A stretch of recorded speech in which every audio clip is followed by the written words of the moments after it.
செய்வேன் என்று நினைக்கையில், இருள் சூழும் நேரம், ஒளி மங்கும் காலம், நான் என்ன செய்வேன் என்று நினைக்கையில், ஒளியாய் வருவி வழியை திறப்பி, திறந்த வாசல் உனக்கு உண்டென்றி,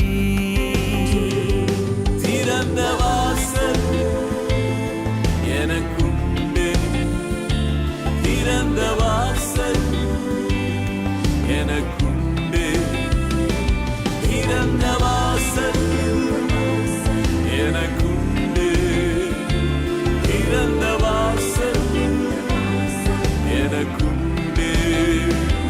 தேவன் திறந்திட்டதை ஒருவரும் அடைக்க முடியாதே, திறந்த வாசல் எனக்கு நிச்சயம், திறந்த வாசல் எனக்கு நிச்சயம்.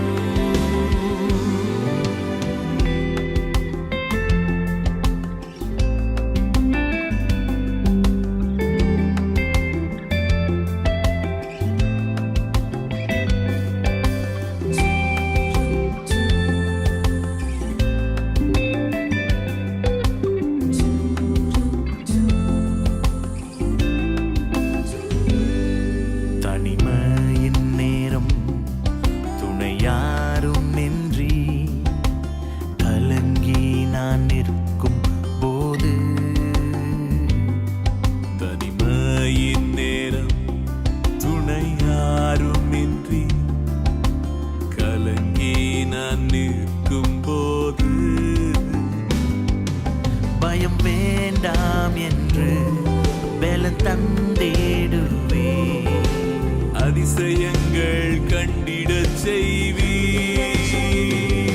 திறந்த வாசல் எனக்குண்டு, திறந்த வாசல் எனக்குண்டு, திறந்த வாசல் எனக்குண்டு, திறந்த வாசல் எனக்குண்டு. தேவன் திறந்திட்டதை ஒருவரும் அடைக்க முடியாதே, திறந்த வாசல் எனக்கு நிச்சயம், திறந்த வாசல் எனக்கு நிச்சயம். தனியாக இருக்கும் போது என் துணையாக வந்திடுவே, மனம் நொந்த நேரத்திலும் மறுவாழ்வு தந்திடுவே, ஒரு வழி அடைந்தால் புது வழி திறக்கும், தாவீதின் திறவுகோல் உடையவரே, திறந்த வாசல் எனக்குண்டு, திறந்த வாசல் எனக்குண்டு, திறந்த வாசல் எனக்குண்டு, திறந்த வாசல் எனக்குண்டு. தேவன் திறந்திட்டதை ஒருவரும் அடைக்க முடியாதே, திறந்த வாசல் எனக்கு நிச்சயம், திறந்த வாசல் எனக்கு நிச்சயம். Praise the Lord. கர்த்தருடைய நாம மகிமைப்படுவதாக. இந்த நாளில் கூட நம்ம கேர்சல் செய்தியை தியானிக்க இருக்கிறோம். இயேசு செய்த அற்புதங்களும் அடையாளங்களும் என்ற தலைப்பில் நாம் தொடர்ச்சியாய் செய்திகளை பார்த்து வருகிறோம். 2 குருடர்களை இயேசு கிறிஸ்து சுகப்படுத்தினது குறித்து இந்த நாட்களில் நாம் தியானித்து வருகிறோம். இன்றைக்கு கூட கடைசி பகுதியாக நாம் சில வசனங்களை தியானித்து அந்த சம்பவத்திலிருந்து சில காரியங்களை நாம் கற்றுக்கொள்ளப் போகிறோம்.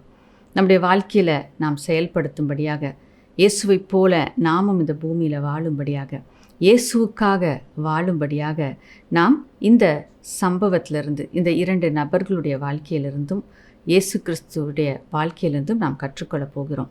வாசிக்க கேட்போம். மத்தேயு 9:30 மற்றும் 31. உடனே அவர்களுடைய கண்கள் திறக்கப்பட்டது. இதை ஒருவரும் அறியாதபடிக்கு எச்சரிக்கையாய் இருங்கள் என்று இயேசு அவர்களுக்கு கண்டிப்பாய் கட்டளையிட்டார். அவர்களோ புறப்பட்டு அத்தேசம் எங்கும் அவருடைய கீர்த்தியை பிரசித்தம் பண்ணினார்கள். ஆமென். இந்த இடத்துல நம்ம பார்க்குறோம், உடனடியாக அவருடைய கண்கள் திறக்கப்பட்டது. ஒரு அற்புதம் அந்த இடத்துல நடந்துச்சு. அவங்க கண் பார்வை அடைய வேண்டும் என்று சொல்லி ஆண்டவராகிய இயேசுவை தேடி வந்தார்கள், சுகத்தை பெற்றுக்கொண்டார்கள். உடனடியாக அந்த கண் பார்வை அவர்களுக்கு கிடைத்தது. இயேசு ஜெபித்த உடனே அந்த இடத்துல ஒரு அற்புதம் நடந்ததை நம்ம பார்க்குறோம். அப்போ இது எவ்வளோ பெரிய ஒரு அற்புதமாக இருக்கிறது, எவ்வளோ ஒரு ஆச்சரியப்படக்கூடிய ஒரு காரியமாக இருக்கிறது. கண் பார்வையே இல்லாத நபர்கள் கண் பார்வை அடைந்தார்கள் என்று சொல்லி நாம் பார்க்கும் பொழுது அது அநேகரை ஆச்சரியப்பட வைக்கத்தக்கதான ஒரு பெரிய ஒரு சாட்சியாக அந்த இடத்துல இருந்தது. அப்படியாக இவ்வளவு பெரிய ஒரு நன்மையை இயேசு அவர்களுக்கு செய்தார். ஏன்னா கண் பார்வை இல்லாமல் இருக்கிறது எவ்வளோ ஒரு கடினமான வாழ்க்கை. பார்க்காம ஒரு காரியத்தை செய்வது என்பது ஒரு கடினமான ஒரு காரியம். அதே நேரத்தில் பார்க்கவில்லை என்றால் ஒவ்வொரு காரியமும் அது எப்படி இருக்குது அப்படின்றத அவங்க அறிந்து கொள்ளவே முடியாது. ஆனால் இப்பொழுது இந்த உலகத்தை, தேவன் படைத்த அழகான காரியங்களை பார்க்கும்படியாக அவருடைய அழகான கண்களை தேவன் திறந்து விடுகிறார். அப்போ அவர்கள் பார்வை அடைந்த பொழுது அவங்களுக்குள்ளே எவ்வளோ ஒரு சந்தோஷம் இருந்திருக்கும் பாருங்கள், எவ்வளோ ஒரு ஆச்சரியம் இருந்திருக்கும். இது வரைக்கும் சத்தத்தை மாத்திரம் கேட்டு அவர்கள் ஒரு நபரை, அவங்களுக்கு உதவி செய்கிற நபர்கள், அவங்க நேசிக்கிற நபர்களோட சத்தத்தெல்லாம் கேட்டு இவங்க எனக்கு இப்படி செய்வாங்க அப்படின்றத அவங்க உணர்ந்திருந்தாங்க. ஆனால் இப்பொழுது அவர்கள் எப்படிப்பட்டவர்களாக இருக்கிறார்கள் என்று சொல்லி கண்களால் பார்க்கும் பொழுது அது எவ்வளோ ஒரு மகிழ்ச்சியான ஒரு காரியமாக இருக்கிறது. முக்கியமாக ஆண்டவராகிய இயேசு கிறிஸ்து இவ்வளோ நன்மைகளை செய்கிறார் என்று சொல்லி அவங்க கேள்விப்படும் போது அவரை நான் பார்க்கணும் என்ற வாஞ்சை நிச்சயமாக அவங்களுக்கு இருந்திருக்கும்.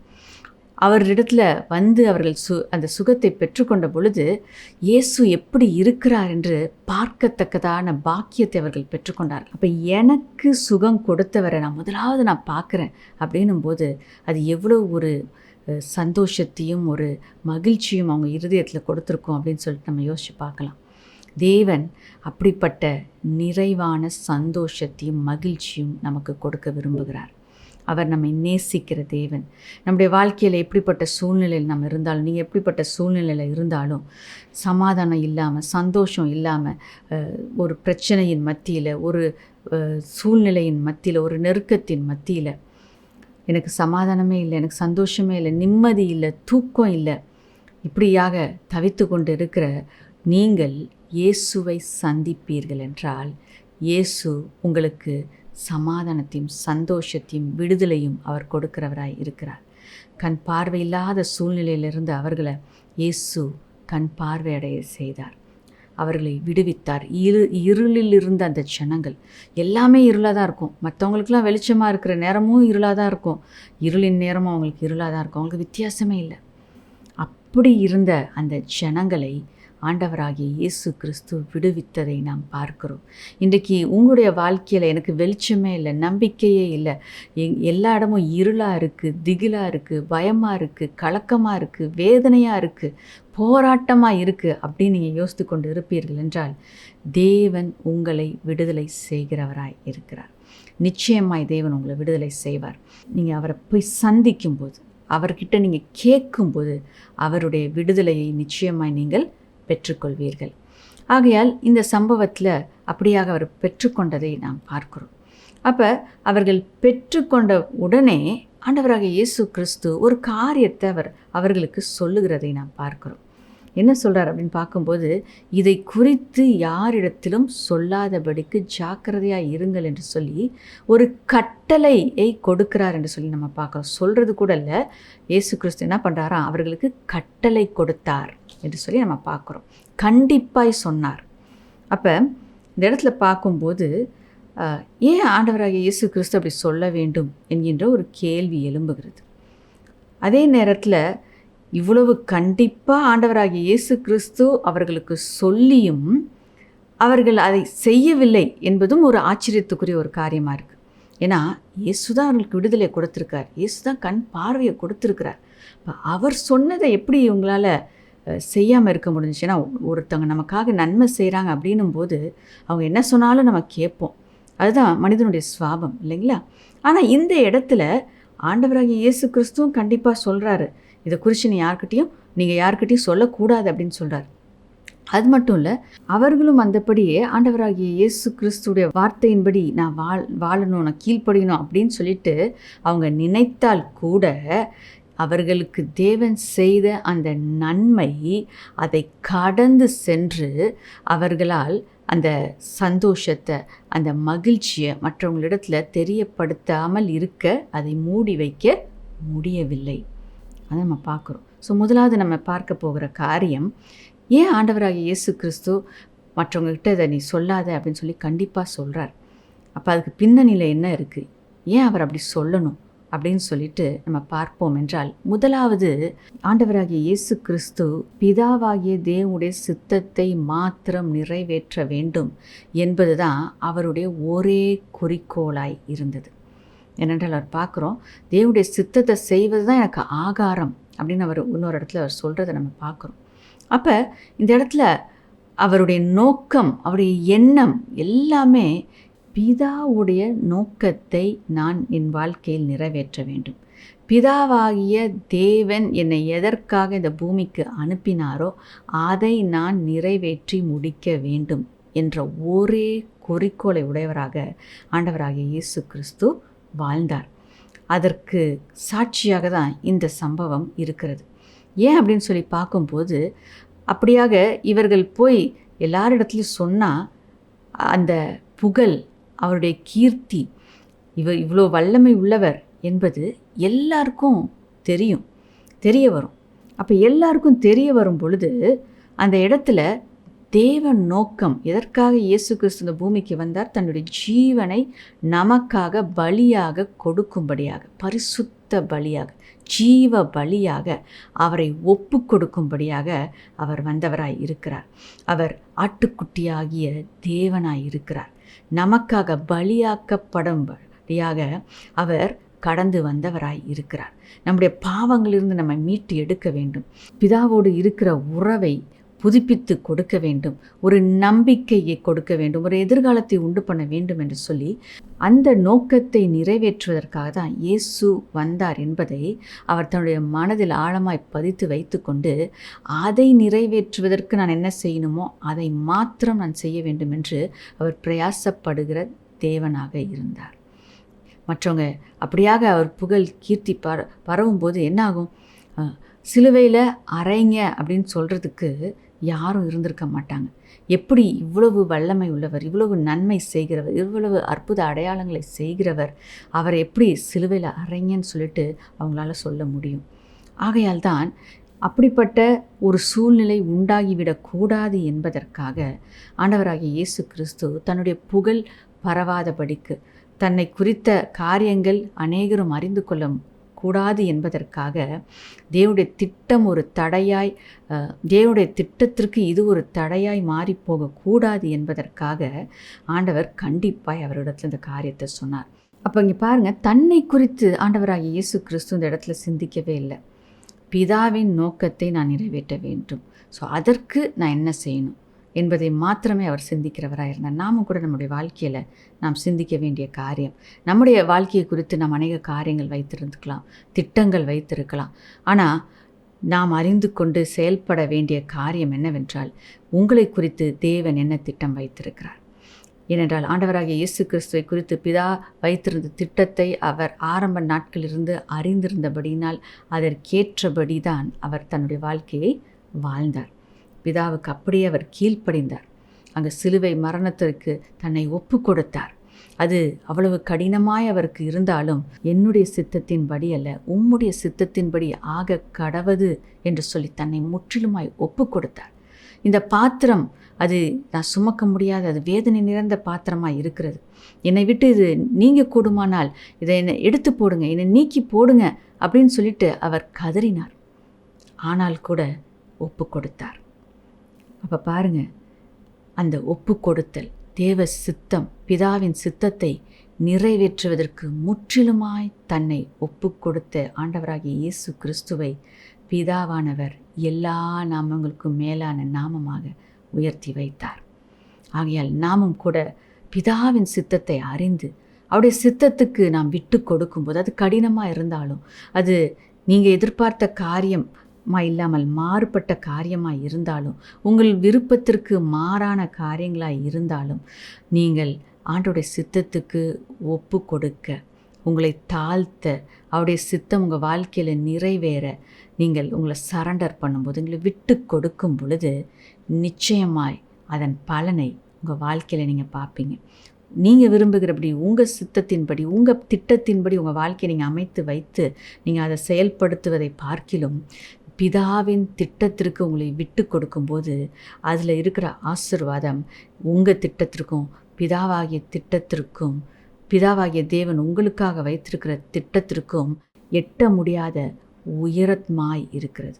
அது ஈடு இணையற்றதாக இருக்கிறது. ஏனென்றால் வசனத்தில் பார்க்குறோம், உன்னுடைய வழிகள் என்னுடைய வழிகள் அல்ல என்று தேவன் சொல்லுகிறார். அங்கே பார்க்கும்போது அது எவ்வளோ உயரமாக இருக்குதான். பூமிக்கும் வானத்திற்கும் எவ்வளவு உயரம் இருக்கிறதோ அவ்வளவு உயரம், அவ்வளவு மிகுதியான ஆசீர்வாதமாக தேவன் நமக்காக வைத்திருக்கிற திட்டம் இருக்கிறது என்று வசனம் சொல்லுகிறது.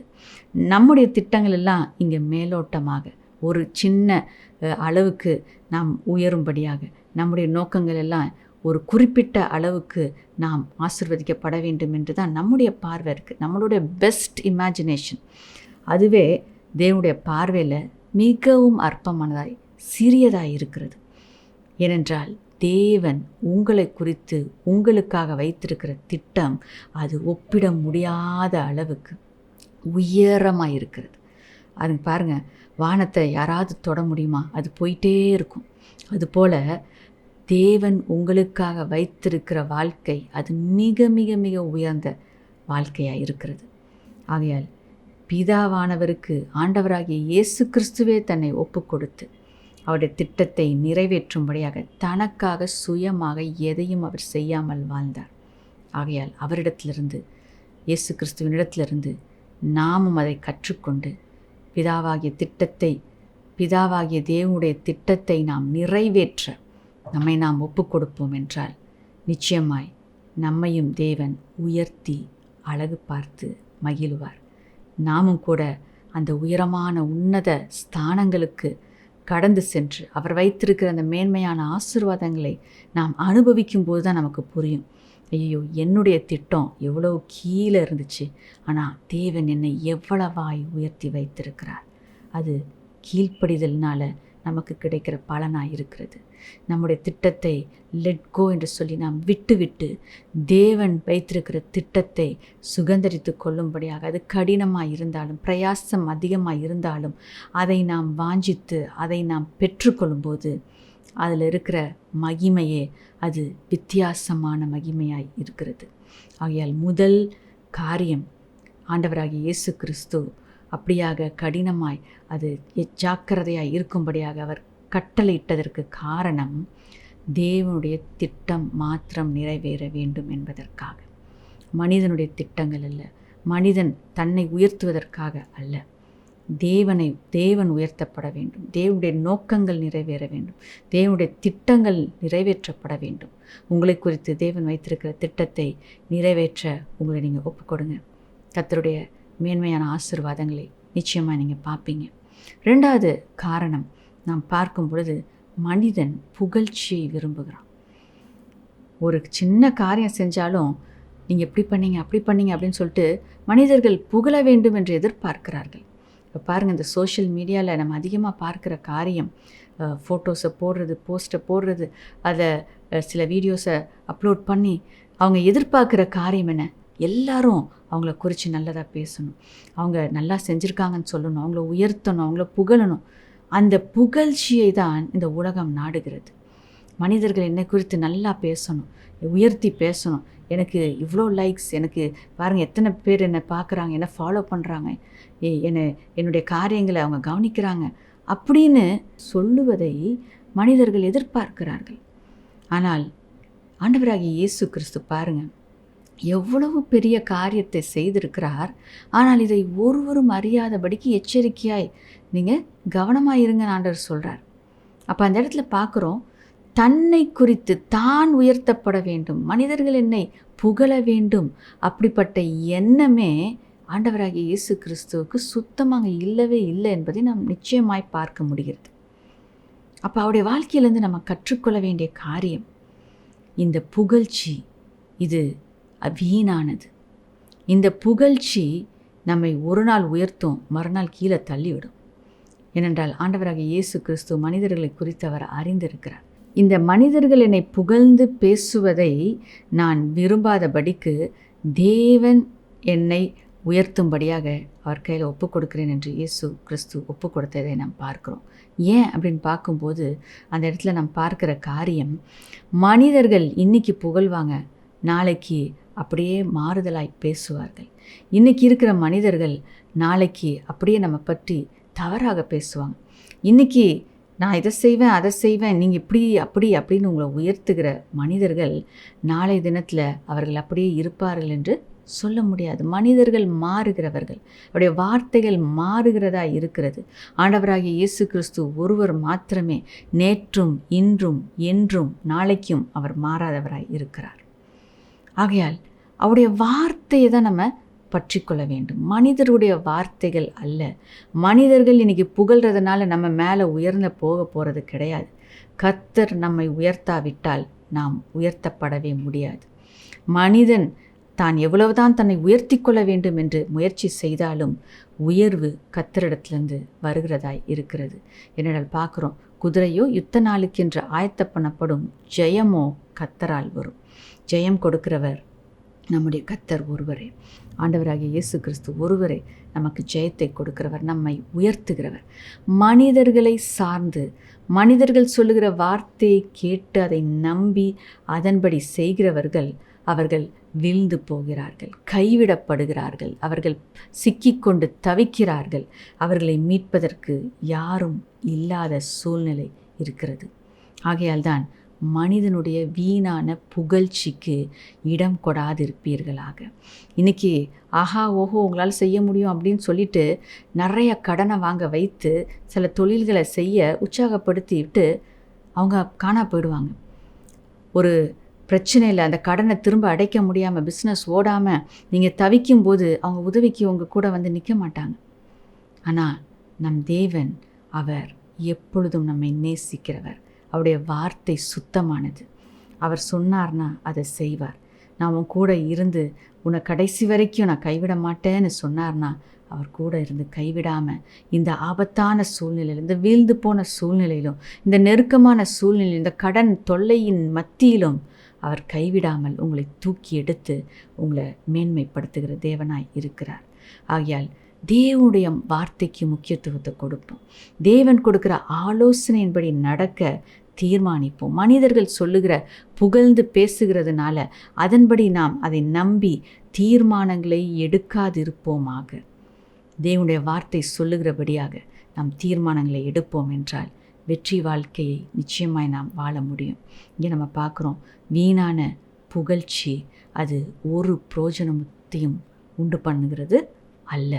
ஆனால் பெருமையை வளர்த்து அந்த மனிதனை ஆண்டவருடைய கிருபையை பெற்றுக்கொள்ள விடாதபடிக்கு அது தடை பண்ணுகிறதா இருக்கிறது. ஏனென்றால் வசனம் சொல்லுகிறது, பெருமை உள்ளவனுக்கு கர்த்தர் எதிர்த்து இருக்கிறார், தன்னை தாழ்த்துகிறவனுக்கோ கர்த்தர் கிருபை அளிக்கிறார். ஆகையால் நாம் தாழ்த்துவோம், பெருமைக்கு பின்பாக நாம் போகாதிருப்போமாக. இந்த உலகம் பெருமையை தேடி ஓடிக்கொண்டிருக்கிறது. அந்த ஓட்டத்தில் நீங்களும் சேர்ந்து ஓடாதிருப்பீர்களாக, வீண் புகழ்ச்சியை விரும்பாதிருப்பீர்களாக. கர்த்தர் உங்களை அவர் நேசிக்கிறார். அவரை நீங்கள் நேசிங்க. அவருடைய வார்த்தையை நேசித்து இரவும் பகலும் தியானிங்க. அவர் உங்களுக்கு ஆலோசனை கொடுப்பார். அவர் உங்களை உயர்த்துவார். அந்த உயர்வு தான் அது நிலையான உயர்வு. தேவன் உங்களை உயர்த்தும் போது அங்கேருந்து உங்களை தள்ளுறதுக்கு யாருக்கும் அதிகாரம் கிடையாது, யாருக்கும் வல்லமை கிடையாது, யாரும் உங்களை எதுவும் செய்ய முடியாது. ஆகையால் அவருடைய வார்த்தையை சார்ந்து கொள்வோம். வீணான புகழ்ச்சியின் மேலே கவனத்தை செலுத்தாதபடிக்கு தேவன் மேல் நம்முடைய கவனத்தை செலுத்துவோம். என்னை புகழணும், என்னை இப்படி பேசணும் அப்படின்ட்டு அதுக்காக நம்ம எடுக்கிற நேரத்தெல்லாம் ஆண்டவரை நேசிப்பதற்கும், ஆண்டவரை புகழ்வதற்கும், ஆண்டவரை உயர்த்துவதற்கும் பயன்படுத்துங்க. ஏன்னா அவர் ஒருவர் தான் புகழப்படத்தக்கவர், அவர் ஒருவர் தான் உயர்த்தப்படத்தக்கவர், அவர் ஒருவர் தான் மகிமைக்கும் கனத்துக்கும் பாத்திரவானாய் இருக்கிறார். அவரை நம்ம அதிகமாக புகழ்வோம், அவரை நம்ம உயர்த்துவோம், அவர் உங்களை உயர்த்துவார். ஏனென்றால் வசனம் சொல்லுகிறது, என்னை கனம் பண்ணுகிறவன் நான் கனம் பண்ணுவேன் அப்படின்னு ஆண்டவர் உங்களை உயர்த்துவார். கனத்துக்குரிய ஒரு பாத்திரமாக அவர் உயர்த்தி வைப்பார்.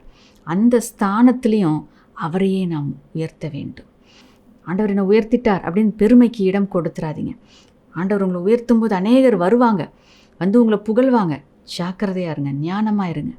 கர்த்தருக்கு மாத்திரம் மகிமையை செலுத்துங்க, அவரை மாத்திரம் புகழ்ந்து கொண்டே இருங்க, அவரை மாத்திரம் உயர்த்தி கொண்டே இருங்க.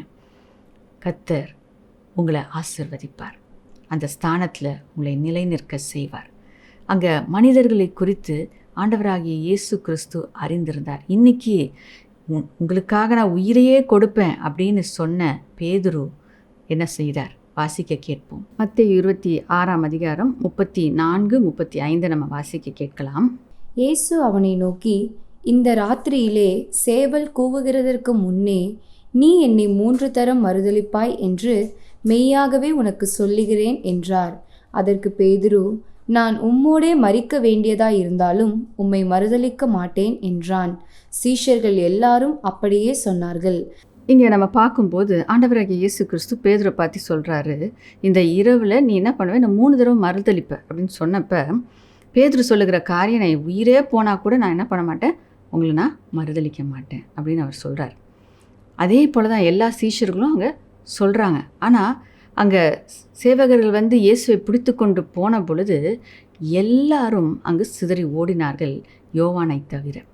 அப்போ பேதுருவும் பயந்து போய் அவன் ஓடினான். ஆனாலும் என்ன நடக்குது அப்படின்னு சொல்லிட்டு அறிந்து கொள்ளும்படியாக வந்தப்போ அந்த இடத்துல ஒவ்வொருத்தராக நீ இயேசுவோடு இருந்தவங்க தானே அப்படின்னு சொல்லிட்டு கேட்க அவனுக்குள்ள பயம் வந்து அவன் என்ன சொல்கிறான் என்று சொல்லி மத்தேயு 26 74 நம்ம வாசிக்க கேட்கலாம். அப்பொழுது அவன் அந்த மனுஷனை அறியேன் என்று சொல்லி சபிக்கவும் சத்தியம் பண்ணவும் தொடங்கினான். உடனே சேவல் கூவிற்று. அப்போ இங்கே பார்க்குறோம், எந்த வாய் வந்து ஆண்டவராக இயேசு கிறிஸ்துவை நீங்கள் தான் மெய்யான கிறிஸ்து, தேவனுடைய குமாரன் என்றெல்லாம் சொன்னதோ அதே வாயினால் பேதுரு சபிக்கவும் யாருனே தெரியாது அப்படின்னு சொல்லிட்டு சத்தியம் பண்ணவும் துவங்கினார்னு சொல்லி நம்ம பார்க்குறோம். அப்போ இதை நன்காக ஆண்டவராகிய இயேசு கிறிஸ்து அறிந்திருந்தார். அதே போல் தான் ஒவ்வொருத்தரை குறித்தும் ஆண்டவராகிய இயேசு கிறிஸ்து அறிந்திருந்தார். யூதாஸ் காரியத்தை குறித்து தேவன் அறிந்திருந்தார். ஆனாலும் அவர் தன்னுடைய பாதையில் அவர் நடக்க வேண்டிய விதத்தில் அவர் நடந்தார். மனிதர்களுடைய இருதயத்தை அவர் அறிந்திருந்தபடினால் அவர்களை எந்த நேரத்திலையும் ஆண்டவராகிய இயேசு கிறிஸ்து சார்ந்து கொள்ளவில்லை. ஆனாலும் அவர் மரித்து நம்மை மீட்டதுக்கு பின்பாக அவருக்காக நாம் வாழ வேண்டும் என்று சொல்லி அவர் நம்மை நம்பி இருக்கிறார். நாம் ஒருவேளை தேவனுடைய நாமத்தை மகிமைப்படுத்தாமல் வெட்கப்பட்டு நின்ற நாட்கள் இருக்கலாம். ஆனால் அதே பேதுருவை பரிசுத்த ஆவியானுடைய அபிஷேகத்தை கொடுத்து எல்லாருக்கும் முன்பாக பயப்படாமல் தைரியமாக நீங்கள் கொலை பண்ண கிறிஸ்துவை குறித்து நான் பிரசங்கம் பண்ணுகிறேன் என்று சொல்லி அந்த ஒரு அசாதாரணமான ஒரு தைரியத்தோடு தேவனுக்காக வாழ்கிறவராக பேதுருவை ஆண்டவராகிய இயேசு கிறிஸ்து மாற்றினார். அதுக்கு பார்க்குறோம், அவரை உயிரோடு எழுந்ததுக்கப்புறம் இயேசு அவரை தேடி சென்று அவருடைய அன்பை அவர் வெளிப்படுத்தி பேதுருவை நேசித்து மன்னித்து மீண்டுமாய் பேதுருவுக்காக தேவன் வைத்திருக்கிற திட்டத்தை நிறைவேற்றும்படியாக பேதுருவை உற்சாகப்படுத்தினதை நாம் பார்க்கிறோம். ஆகிய சில நேரங்களில் தேவனுடைய திட்டத்தை நம்ம செய்யாமல் விட்டுருக்கலாம். நம்ம அந்த நேரத்தில் ஆண்டவர் சொல்லியிருப்பார், அதை செய்யாமல் நம்ம தவறி இருக்கலாம். ஐயோ நான் தவறிட்டேன் என்று சொல்லி அதோடு கூட ஆண்டவர் இனி என்னை பயன்படுத்த மாட்டார், ஆண்டவர் என்னை நேசிக்க மாட்டார், ஆண்டவருக்கு நான் இனி பிரோஜனம்ல பாத்திரமாக இருக்க முடியாது அப்படின்ற ஒரு தீர்மானத்துக்குள்ளே நம்ம வர வேண்டிய அவசியமே இல்லை. ஏனென்றால் பேதுருவை தேவன் நன்கு அறிந்திருந்தார். அவன் இப்படி செய்வான் அப்படின்றத அறிந்திருந்தார். உங்களை குறித்து தேவன் அறிந்திருக்கிறார். அப்படியும் அவர் உங்களை நேசிக்கிறவராக தான் இருக்கிறார். நம்ம விழுந்து போனாலும் மீண்டுமாய் தேவன் நம்மை தூக்கிவிட்டு அவருடைய சித்தத்தை நிறைவேற்ற நம்மை பலப்படுத்தி அவர் நடத்தி செல்லுகிறவராய் இருக்கிறார். நாம் செய்ய வேண்டிய காரியம் அவரிடத்திலிருந்து மன்னிப்பை நாம் பெற்றுக்கொண்டு தேவனிடத்தில் அன்பை நாம் செலுத்த வேண்டும். அவருடைய அன்பை ஏற்றுக்கொண்டு அவருக்காக வாழ ஒரு தீர்மானத்தை எடுத்து பேதுருவைப் போல தன்னுடைய வாழ்க்கையில் தேவனுடைய நோக்கத்தை நிறைவேற்ற அவர் செயல்பட்டது போல நாமும் தேவனுடைய நோக்கத்தை நிறைவேற்ற செயல்பட நம்மை நாம் ஒப்பு கொடுப்போம் என்றால் கர்த்தர் நம்மையும் மீண்டும் எடுத்து உருவாக்கி பயன்படுத்துகிறவராய் இருக்கிறார். ஆகிய இந்த இடத்துல நம்ம பார்க்கிற காரியம், மனிதர்கள் மாறுவார்கள், ஆனால் தேவன் மாறாதவர். அவருடைய அன்பு மாறாதது. உங்களை நேசிக்கிறேன்னு ஆண்டவர் சொன்னார்னா நீங்கள் வீழ்ந்து போன நேரத்தில் உங்களை நேசிக்கிறவராக தான் இருக்கிறார். பேதுருவுக்காக ஆண்டவராக இயேசு கிறிஸ்து ஜெபித்தார். ஜெபித்ததுனால பேதுரு மீண்டும் எழும்பினார். பெரிய காரியங்களே ஆண்டவராக இயேசு கிறிஸ்துவுக்காக அவர் செய்தார். உங்களை கொண்டும் அவர் செய்ய சித்தமுள்ளவராக இருக்கிறார். இன்றைக்கி ஒப்பு கொடுங்க. நீங்கள் எப்படிப்பட்ட சூழ்நிலையில் இருந்தாலும், எப்படிப்பட்ட பின்மாற்றத்தில் இருந்தாலும், எப்படிப்பட்ட தோல்வியின் மனப்பான்மையில் இருந்தாலும், எத்தனை முறை நான் முயற்சி செஞ்சிட்டேன்னா தோல்வி தான் எனக்கு இருக்குது, நான் ஆண்டவருக்காக வாழ முடியல, ஆண்டவருக்காக நான் ஒப்பு கொடுத்ததை செய்ய முடியல, வேதனையோடு கவலையோடு இருப்பீர்கள் என்றால் இன்றைக்கி ஆண்டவர் கையில் முற்றிலுமே உங்களை ஒப்பு கொடுங்க. அவர் உங்களை பலப்படுத்துவார். ஆவியானவரால் உங்களை அபிஷேகிப்பார். உங்களை வல்லமையாக எடுத்து மீண்டும் பயன்படுத்துவார். அவருக்கேற்ற காரியங்களை செய்ய அர்ப்பணிப்பீர்களா? அடுத்ததாக மூன்றாவதாக நாம் பார்க்கிற காரியம், ஆண்டவராகிய இயேசு கிறிஸ்து ஜனங்கள் விடுதலையை பெற வேண்டும் என்பது அவருடைய பிரதான நோக்கமாய் இருந்தது. மத்தேயு 9:30 மீண்டும் நம்ம வாசிக்கலாம். உடனே அவர்களுடைய கண்கள் திறக்கப்பட்டது. இதை ஒருவரும் அறியாதபடிக்கு எச்சரிக்கையாய் இருங்கள் என்று இயேசு அவர்களுக்கு கண்டிப்பாய் கட்டளையிட்டார். இயேசு அப்படியாக கண்டிப்பாக கட்டளையிட்டதற்கு காரணம், மூன்றாவது காரணம், ஜனங்கள் மீது தேவனுடைய அன்பு. எப்படியாவது ஜனங்கள் விடுவிக்கப்பட வேண்டும் என்கின்ற பாரம் அவருக்குள்ளே இருந்துச்சு. இப்போ இயேசு இப்படிப்பட்ட காரியங்களை செய்கிறார், இந்த இடத்துல செய்கிறார் அப்படின்னு அங்கே அந்த செய்தி பரவும்போது என்ன ஆகுது, அங்கே இயேசுவுக்கு விரோதமாக அவரிடத்துல குற்றத்தை கண்டுபிடிக்க வேண்டும் என்று சொல்லி பொறாமையின் நிமித்தமாக பரிசேயரும் சதிசேயரும் அப்படிப்பட்டவர்கள் எப்பொழுதும் சுற்றி கொண்டே இருக்கிறதை நம்ம பார்க்குறோம். அப்போ அவர்கள் அந்த இடத்துல இப்படியாக இயேசு நன்மை செய்கிறார் என்று தெரிந்தவுடன் எப்படியாவது இந்த ஜனங்களை இயேசுவினிடத்திலிருந்து அதை பிரிக்க வேண்டும், எப்படியாவது இயேசு இந்த இடத்துலேருந்து வெளியே கொண்டு போய் விட வேண்டும், துரத்த வேண்டும் என்பதுதான் அவர்களுடைய நோக்கமாக இருந்தது. ஆகையால் வருகிற ஜனங்கள் அங்கே ஆசிர்வதிக்கப்பட வேண்டும். இன்னும் அநேகர் அந்த பட்டணத்தில் இருக்கிறாங்க, தேவையில் இருக்கிறாங்க, சுகத்தை பெற்றுக்கொள்ள வேண்டியவர்கள் இருக்கிறாங்க. இப்போ அவங்கெல்லாம் சுகத்தை பெற்றுக்கொள்ள முடியாமல் போயிடுமே, ஜனங்கள் விடுவிக்கப்பட முடியாமல் போய்விடுமே என்கின்ற பாரம்தான் இயேசுவை அப்படியாக சொல்ல வைத்தது. ஆகையால் அங்கே இருக்கிற எல்லாருமே விடுதலையை பெற்றுக்கொள்ள வேண்டும், சுகத்தை பெற்றுக்கொள்ள வேண்டும் என்பதுதான் தேவனுடைய விருப்பமாக இருந்தது. அப்போ இந்த இடத்துல நம்ம பார்க்குறோம், தேவனுடைய நோக்கம், தேவனுடைய வாஞ்சை எல்லாம் எல்லாரும் விடுதலையை பெற்றுக்கொள்ள வேண்டும். இன்றைக்கி நீங்கள் பார்த்து கொண்டு இருக்கிறீங்க, நீங்கள் எல்லாரும் தேவனால் விடுவிக்கப்படும்படியாக அவர் வாஞ்சை உள்ளவராய் இருக்கிறார். நீங்கள் விசுவாசிங்க, அதுதான் தேவனுடைய திட்டம், அதுதான் தேவனுடைய நோக்கம். அதுக்காக தான் தன்னை அவர் ஒப்பு கொடுத்தார். அவருடைய ஜீவனையை உங்களுக்காக கொடுத்து விட்டார். அவருடைய ரத்தத்தை உங்களுக்காக சிந்தி இருக்கிறார். அப்படி இருக்கும்போது வசனம் சொல்லுகிறது, தன்னுடைய குமாரனே உங்களுக்காக கொடுத்திருக்கும்போது இவைகளை எல்லாம் கூட கொடுப்பது அதிக நிச்சயம் அல்லவா? தேவன் உங்களுக்கு சுகத்தை கொடுப்பார், தேவன் உங்களுக்கு விடுதலையை கொடுப்பார், உங்கள் சூழ்நிலையை மாற்றுவார். இதெல்லாம் அவருக்கு லேசான காரியம். ஏன்னா உங்களுக்காக பிதாவானவர் குமாரனே கொடுத்துட்டார். இயேசு உங்களுக்காக தன்னை அவர் கொடுத்துட்டார். இனி இதெல்லாம் கொடுக்கறது சுலபமான காரியம், நிச்சயமாக கொடுப்பார். அதுக்காக அவர் தன்னையை உங்களுக்காக ஒப்பு கொடுத்துருக்கிறார். ஆகையால் விசுவாசத்தோடு நீங்கள் கேளுங்க, விசுவாசத்தோடு நீங்கள் நம்பிக்கையோடு ஆண்டவரை நோக்கி பாருங்கள். நிச்சயமாய் ஆண்டவர் அற்புதத்தை செய்வார். அதுதான் அவருடைய இருதயத்தின் வாஞ்சையாக இருக்கிறது. நான்காவதாக நாம் பார்க்கிற காரியம், அந்த அற்புதத்தை அவர்களால் மறைத்து வைக்க முடியவில்லை. ஏனென்றால் ஆண்டவராகிய இயேசு கிறிஸ்து செய்த அற்புதம் அது மிகவும் பெரியது. இவ்வளவு நாள் பார்க்க முடியாமல் தத்தி தத்தி குச்ச வச்சோ இல்லை யாருடைய உதவியோடு மெதுவாக நடந்து போய் தனக்குரிய காரியங்களை செய்து கொண்டிருந்த நபர்கள், ஒருவர் இல்லை இருவர், இப்போ கண் பார்வை அடைந்து சந்தோஷத்தில் இங்கும் அங்கும் ஓடி அங்கே குதித்து தேவனை மகிமைப்படுத்தி கொண்டு இருக்கிறாங்க. அப்போ இதை பார்க்கும் பொழுது எப்படி மனிதர்களால் அறிந்து கொள்ளாமல் இருக்க முடியும்? அப்போ கண் பார்வை இல்லாமல் இருந்தாங்க, குருடாக இருந்தாங்க, நடக்க முடியாமல் நடந்து கொண்டு இருந்தாங்க. இன்றைக்கி இப்படி ஓடி இங்கே குதிச்சு அங்கே குதிச்சு அவங்கள பார்த்து கை கொடுத்து இவங்கள பார்த்து தங்களுடைய சந்தோஷத்தை பகிர்ந்து கொடுத்து இருக்கிறார்கள் என்றால் அப்போ என்ன நடந்தது என்ற கேள்வி மனிதர்களுக்கு உண்டானது. அதன் மூலமாக அவர்கள் ஆண்டவராக இயேசு கிறிஸ்து அவர்களுக்கு செய்த அற்புதத்தை அறிந்து கொண்டார்கள். அந்த இடத்துல அவங்க தங்க வாயை திறந்து சொல்லணுன்ற அவசியமே இல்லை. இயேசுடைய அற்புதமே அங்கு ஜனங்களுக்கு அதை வெளிப்படுத்தியது. அது கண்கூடாய் பார்க்கத்தக்க விதத்தில் அந்த தேவனுடைய வல்லமை அந்த இடத்துல வெளிப்பட்டதை நாம் பார்க்கிறோம். ஆகையால் தேவனை குறித்து நாம் சொல்லுவது அவசியம்தான். ஆனாலும் அவருடைய வல்லமை ஜனங்கள் நம்மை பார்க்கும்போதே வெளிப்படத்தக்க விதத்தில் அப்படிப்பட்ட மகத்துவமான காரியங்களை தேவன் செய்கிறவராய் இருக்கிறார். ஆகையால் ஆட்டோமேட்டிக்காக அவங்க போகிற இடத்துலலாம் ஜனங்கள் இது எப்படி நீங்கள் எப்படி இந்த காரியம் உங்களுக்கு நடந்துச்சு, என்ன நடந்துச்சு, யார் உங்களுக்கு என்ன செய்தா, இப்படிப்பட்ட கேள்விகளை கேட்கும்போது ஆட்டோமேட்டிக்காக ஆண்டோடைய நாமம் அந்த இடத்துல மகிமைப்பட்டது. அப்போ அப்படிப்பட்ட அற்புதங்களை தேவன் இந்நாளிலும் உங்களுடைய வாழ்க்கையில் செய்கிறவராய் இருக்கிறார். நிச்சயமாக செய்வார்.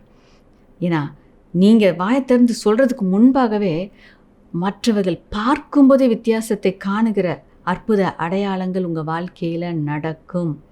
கர்த்தருடைய வல்லமை உங்கள் வாழ்க்கையில் வெளிப்படுவதாக. கடைசியாக நாம் பார்க்கிற காரியம், அவர்களுடைய சந்தோஷத்தை அவர்களால் கட்டுப்படுத்த முடியவில்லை. தேவன் அவர்களுக்கு செய்த நன்மையை அவர்கள் மகிழ்ச்சியோடு பகிர்ந்து கொண்டாங்க. அந்த சந்தோஷத்தை அவங்களால கட்டுப்படுத்தி வைக்க முடியலை. ஆண்டவர் கட்டளை இட்டு இருக்கிறார், ஆனாலும் எங்களால் சொல்லாமல் இருக்க முடியல. இருதயம் நிறைந்திருக்கிறது, சந்தோஷத்தினால் நிறைந்திருக்கிறது. நன்றி உள்ள இருதயத்தினால் அவர்கள் இருதயம் பொங்கி வழிகிறதுனால அது ஆட்டோமேட்டிக்காக தங்கள் இருதயத்தில் இருக்கிற அந்த நன்றி உணர்வு, அந்த மகிழ்ச்சி அநேகருக்கு இயேசு செய்த நன்மையை சாட்சியாய் பகிர்ந்து சொல்லத்தக்கதாக அவர்களுடைய இருதயம் அதை செயல்படுத்தியது என்று சொல்லி நாம் பார்க்கிறோம். தங்களால் கட்டுப்படுத்த முடியாதபடிக்கு ஆண்டவர் சொல்லியிருக்கிறாரே, நம்ம சொல்லக்கூடாது அப்படின்னு யோசிச்சா கூட இவர்களுக்குள்ளே இருந்த அந்த சந்தோஷம், அந்த சுகத்தை பெற்றுக்கொண்ட அந்த மகிழ்ச்சி அது எப்படி இருந்துச்சு அப்படின்னா, அணையை திறந்து விடும்போது தண்ணீர் அடித்துட்டு ஓடுது பாருங்கள், அது புறப்பட்டு ஓடும்போது எவ்வளோ வேகமாக அது போகுது. அதுபோல் இவர்களுடைய சந்தோஷம், அடக்கி வைத்திருந்த காரியங்கள், இவ்வளவு நாள் எவ்வளவோ கனவுகள் இருந்துச்சு, எவ்வளோ காரியங்கள் செய்யணும்னு வாஞ்சைகள் இருந்துச்சு, ஆனால் அதெல்லாம் செய்ய முடியாதபடிக்கு முடக்கி வைக்கப்பட்டிருந்த இவர்கள் விடுதலையாக்கப்பட்டார்கள். அந்த மூடி வைக்கப்பட்டிருந்த தண்ணீர் அது திறந்து விட்டது போல இவர்கள் அப்படியே புரண்டு ஓடுகிறத பார்க்கும்போது அவருடைய சந்தோஷம் புரண்டு ஓடுச்சு. அப்போ இங்கும் அங்கும் குதித்து தேவனுடைய நாமத்தை மகிமைப்படுத்தி அவங்க போகிற இடத்துலலாம் ஓடி ஓடி ஓடி கர்த்தர் எனக்கு இதை செய்தார், இயேசு எனக்கு இதை செய்தார், நான் பார்க்க முடியாமல் இருந்த இன்னைக்கு நான் பார்க்கிறேன் என்று சொல்லி சாட்சியை அவர்கள் களி கூர்ந்து சொன்னார்கள். ஆகையால் கட்டுப்படுத்த முடியாத சாட்சிகளை கர்த்தர் உங்கள் வாழ்க்கையில் எழுப்புவாராக. உங்களை பார்க்கும்போதே ஜனங்கள் அறிந்து கொள்வார்கள். உங்களுடைய சாட்சியை நீங்கள் சொல்லாமல் இருக்கவே முடியாது. அவ்வளவு பயங்கரமான காரியம், அவ்வளவு அதிசயமான காரியங்களை கர்த்தர் உங்கள் வாழ்க்கையிலும் செய்வாராக. ஆகையால் அப்படியாக கட்டளை கொடுக்கப்பட்டிருந்தாலும் அதை கடந்து தேவனை நேசிக்கிற அந்த அன்பு நிமித்தமாக அவர்கள் எல்லா இடத்துலையும் போய் கர்த்தரை மகிமைப்படுத்தினார்கள், சாட்சியை சொன்னார்கள். இன்றைக்கி தேவன் எவ்வளவு நன்மைகளை நமக்கு செய்திருக்கிறார். இன்றைக்கி கட்டுப்பாடு கிடையாது. அவரை நம்ம கட்டுப்பாடு இல்லாமல் அவருடைய நாமத்தை அறிக்கை செய்யும்படியாக அவர் நம்மை நேசித்ததை நாம் உணரும் பொழுது நம்மளால் சொல்லாமல் இருக்கவே முடியாது. அவருடைய அன்பை உணர்ந்து அவர் செய்த நன்மைகளை சாட்சியாக நாம் பார்க்கிறவர்கள் இடத்துல எல்லாம் சொல்லுவோம். ஓடி ஓடி தேடி தேடி நபர்களை பார்த்து நம்ம சொல்லுவோம். நாம் போல் கஷ்டமான பாதையில் கடந்து வந்து கொண்டவர்கள் இருப்பார்கள் என்றால் அவங்களிடத்துல பார்த்து சொல்லுங்கள், எனக்கு தேவன் விடுதலை கொடுத்தார், எனக்கு தேவன் அந்த கட்டுகளிலிருந்து கட்டவிழ்த்து விட்டார், கண் பார்வை என்னால் பார்க்க முடியுது, நீங்களும் பார்க்க முடியும், இயேசுவிடத்தில் வாங்கன்னு சொல்லி அழைத்து வருகிற கிருபையை கர்த்தர் உங்களுக்கும் கொடுப்பாராக. இன்னைக்கு தேவன் நம்மோடு பேசியிருக்கிறார். அவர் அற்புதங்களை செய்கிற தேவன். அவர் தற்புகழ்ச்சியை விரும்பாத தேவன். தேவனுடைய சித்தத்தை நிறைவேற்ற வேண்டும் என்று விரும்புகிற தேவன். தன் ஜனங்கள் ஆசீர்வதிக்கப்பட வேண்டும் என்று வாஞ்சியுள்ள தேவன். ஆகையால் அவரைப் போல நாமும் வாழ்வோமாக. மற்றவர்களுக்கு பிரயோஜனமான வாழ்க்கையை வாழ்வோம். தேவ சித்தத்தை நம்ம நிறைவேற்றுவோம். தேவன் நமக்கு செய்த நன்மையை அநேகர் இடத்துல பகிர்ந்து சாட்சியாக சொல்லுவோம். கர்த்தர் உங்கள் ஒவ்வொருவரையும் ஆசீர்வதிப்பாராக. நாம் ஜெபிக்கலாமா? ஸ்தோத்திரம் அப்பா, உமக்கு நன்றி செலுத்துகிறோம் அப்பா. உங்களுடைய கிருபைகளுக்காக நாங்கள் நன்றி செலுத்துகிறோம் அப்பா. நீர் நல்லவர் அப்பா. இந்த நேரத்தில் கூட கர்த்தாவே அப்பா, உங்களுடைய வார்த்தையை நாங்கள் கேட்டு இருக்கிறோம். உம்மை போல வாழ புகழ்ச்சியை நாடாமல் தேவ சித்தத்தை நிறைவேற்றுகிற நோக்கத்தை எங்களுக்கு கொடுங்க. எங்கள் மூலமாக அநேகர் ஆசீர்வதிக்கப்பட வேண்டும் என்கின்ற வாஞ்சை எங்களுக்கு கொடுங்க. இயேசு எப்படி மற்றவர்களுக்காக வாழ்ந்தாரோ, மற்றவங்களுக்கு நன்மை செய்யும்படியாக சுற்றி திரிந்தார் என்ற வசனத்தில் நாங்கள் பார்க்கிறோமே, அப்படியாக நாங்கள் கர்த்தாவே அப்பா சுற்றி திரிந்து அநேகருக்கு நன்மையை செய்யும்படியாக எங்களை நீர் எடுத்து பயன்படுத்துவீராக என்று உடைய கருத்தை நாங்கள் ஒப்பு கொடுத்து ஜெபிக்கிறோம் அப்பா. அப்பா கர்த்தாவே, நீர் எங்களுக்கு செய்த நன்மைகள் எவ்வளவு பெரியது அப்பா. நீர் எங்களுக்கு கொடுத்த ரட்சிப்பு எவ்வளவு விரையேற பெற்றது அப்பா. அந்த ரட்சிப்பு எங்களுக்கு கொடுத்திருக்கிற சமாதானமும் சந்தோஷமும் அது எப்படி பொங்கி வழிகிறதா இருக்கிறதே அப்பா. உம்மை அதிகமாய் நாங்கள் நேசிக்கவும் அந்த மகிழ்ச்சியை அந்த சந்தோஷத்தை அப்பா நாங்கள் அடக்கி வைக்காதபடிக்கு அநேகருக்கு போய் சொல்லி அவர்களும் ரட்சிக்கப்படும்படியாக ஆத்துமாக்களை ஆதாயம் பண்ணுகிற கிருபையை அப்பா இந்த நேரத்தில் என்னோடு இணைந்து ஜெபிக்கிற ஒவ்வொருவருக்கும் நீர் கொடுப்பீராக என்று நாங்கள் ஜெபிக்கிறோம் அப்பா. நீர் செய்கிறதற்காக நாங்கள் நன்றி செலுத்துகிறோம். எங்களுடைய வாழ்க்கை சாட்சியாக இருக்கட்டும். எங்களை பார்க்கும்போதே தேவன் எங்கள் வாழ்க்கையில் செய்த நன்மைகளை ஜனங்கள் உணர்ந்து கொள்ளத்தக்க விதத்தில் பெரிய காரியங்களை நீர் ஒவ்வொருத்தருடைய வாழ்க்கையிலும் செய்வீராக. எங்களை சாட்சியாக நிற்க வைத்து அப்பா உங்களை குறித்து நாங்கள் பகிர்ந்து சொல்லத்தக்கதான கிருபையை நீர் எங்களுக்கு கொடுப்பீராக. பேதுருக்கு கொடுத்த அந்த அபிஷேகத்தினால அப்பா உங்களுடைய பிள்ளைகளை நிரப்புவீராக. அப்பா கர்த்தாவே, தோல்வியில் இருக்கிறவர்கள், செய்யணும்னு வாஞ்சை இருந்து செய்ய முடியாது இருக்கிறவர்கள், உமக்காக வாழ வேண்டும், உடைய சித்தத்துக்கு ஒப்பு கொடுக்கணும் என்று பாரத்தோடு இருக்கிறவர்கள், ஆனால் அவர்களால் மாம்ச பலத்தினால முடியாமல் தவித்து கொண்டு இருக்கிறவர்களை இப்பொழுது ஆவியின் பலன் நிரப்பட்டும் என்று நாங்கள் ஜெபிக்கிறோம். பரிசுத்த ஆவியானவர் ஒவ்வொருவரையும் நிரப்புவீராக. உங்களுடைய சித்தத்துக்கு அர்ப்பணிக்க அப்பா ஆவியான அவர் பலப்படுத்துவீராக. உடைய நோக்கத்தை நிறைவேற்ற அவர்களை நீர் எடுத்து பயன்படுத்த ஆவியானவர் கர்த்தாவே நீர் நிரப்புவீராக. நீர் செய்கிறதற்காக நாங்கள் நன்றி செலுத்துகிறோம். உடைய வல்லமையை பெற்றுக்கொண்டவர்களாக உமக்கு சாட்சியாக அப்பா அநேக ஆத்துமாக்களை ஆதாயம் செய்கிற கிருபையை அப்பா ஆவியானவர் ஒவ்வொருவருக்கும் நீர் கொடுக்கிறதற்காக நன்றி செலுத்துகிறோம். உமக்கே துதி கன மகிமை எல்லாவற்றையும் ஏறெடுக்கிறோம். இயேசுவின் நாமத்தில் பிதாவே, ஆமென், ஆமென். God bless you. சாட்சியை பகிர்ந்து சொல்லுவோம். கர்த்தருடைய நாமத்தை மகிமைப்படுத்துவோம். ஆத்துமாக்களை ஆதாயம் பண்ணுவோமாக. நம்ம சேர்ந்து சொல்லலாம். என் ஆத்துமாவே கர்த்தரை ஸ்தோத்திரி, என் முழு உள்ளமே அவருடைய பரிசுத்த நாமத்தை ஸ்தோத்திரி. என் ஆத்துமாவே கர்த்தரை ஸ்தோத்திரி, அவர் செய்த சகல உபகாரங்களையும் மறவாதே. ஆமென், ஆமென்.